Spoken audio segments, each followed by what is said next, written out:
des accessoires à différentes productions, mais évidemment qu'avec la crise, c'est pas facile pour cette entreprise-là qui a publié une vidéo récemment sur sa page Facebook. Nous sommes en période de crise et l'industrie du cinéma et de la télévision est gravement touchée. Au Québec, dans le milieu de la culture, des compagnies indispensables sont en grande difficulté. Voilà ce que vous verrez à l'écran si les compagnies de décors comme Téléciné Montréal ferment leurs portes. Plus rien pour jouer les scènes. Plus d'environnement, plus d'ambiance. Plus aucun décor à habiter. Chaque année, Téléciné Montréal facilite. Alors, vous voyez dans quel contexte on est en ce moment et on va parler ce matin avec Isabelle Eugénie Lafortune, qui est présidente administration chez Téléciné Montréal et chef à la décoration. Bonjour Isabelle Eugénie. Bonjour Annie-Soleil. Bonjour Gino. Allô? Isabelle Eugénie, en ce moment, là, c'est vraiment, comme Gino le disait, un cri du cœur que vous lancez à nous, les gens qui aimons la télévision, qui aimons le cinéma, parce que les subventions du gouvernement pour vous venir en aide, c'est pas suffisant en ce moment. Pouvez-vous nous expliquer dans quel contexte vous êtes exactement? Bien, en fait, là, en ce moment, nous, on passe vraiment sous le radar. Là. Il y a plusieurs subventions qui sont sorties et même, si on peut parler des subventions qui étaient hors COVID aussi avant, là. C'est vraiment difficile au niveau administratif. Il y a toujours quelque chose qui ne fonctionne pas, on ne répond pas, on ne correspond pas aux critères. Ne serait-ce que les subventions pour les loyers en ce moment, nos propriétaires ne veulent pas défrayer le 25 % qui était endossé par eux. Et au niveau des salaires pour les employés, en ce moment, nous, on n'a pas d'employés en place parce que les productions ont été arrêtées. C'est en arrêt, puis c'est en train le milieu est en train de se réinventer, le milieu est en train d'essayer de renouveler les concepts pour essayer de s'en sortir.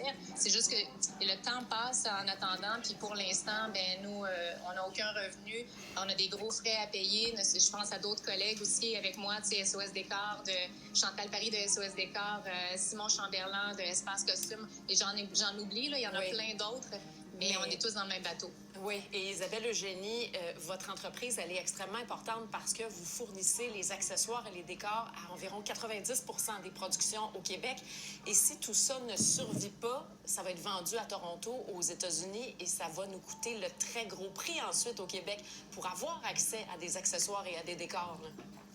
Oui, vraiment, parce que, tu sais, on a des grandes superficies, on a une richesse ici, c'est des choses qui ont été accumulées à travers les décennies.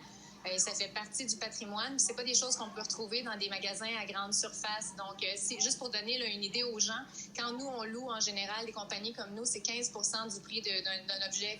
Donc, si un objet vaut 1 000 $, c'est 150 $. Donc, multiplié par 85 % quand on devra racheter ça. Et ensuite, on n'aura pas d'endroit où l'entreposer. Donc, le jeter, c'est des coûts que les compagnies de production ne pourront pas absorber.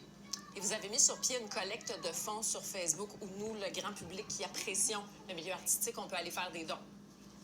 Oui, exactement. Mais en ce moment, on se le cachera pas. Ça, c'est seulement un pansement sur le bobo. Ça me permet de rester debout plus longtemps pour me battre, pour essayer d'aller chercher des choses qui vont durer, des choses durables, solides, qui vont servir à mes collègues aussi. Parce que en ce moment, c'est le contribuable qui est en train de nous aider, des gens du milieu, parce qu'on est c'est un microcosme, hein, on se connaît tous en télévision, donc c'est un gros cri du cœur. Puis les gens ont répondu avec beaucoup d'amour, c'est bien le fun, mais en ce moment, c'est ça, on cherche à aller chercher quelque chose de plus solide, là. La page Facebook s'appelle « Sauvons les meubles pendant qu'il est encore temps », est-ce que c'est ça? Oui, exactement, exactement. Alors, on souhaite que les producteurs aussi qui vous embauchent et qui font affaire avec vous sauront vous supporter dans cette démarche-là. Merci beaucoup et bon succès, bonne chance. Merci beaucoup, Gino. Merci, Annie-Soleil. Merci de m'avoir prêté votre tribune pour en parler. Bien, merci, c'est important. Ouais. Merci beaucoup. Et sinon, on va s'asseoir à terre, nous autres? On va s'asseoir à terre, puis on le sait, hein, chaque dollar investi en culture, ça rapporte, ça fait travailler des gens. Et à tous les niveaux de la culture, d'ailleurs. Bon, Mathieu, en période de conflit,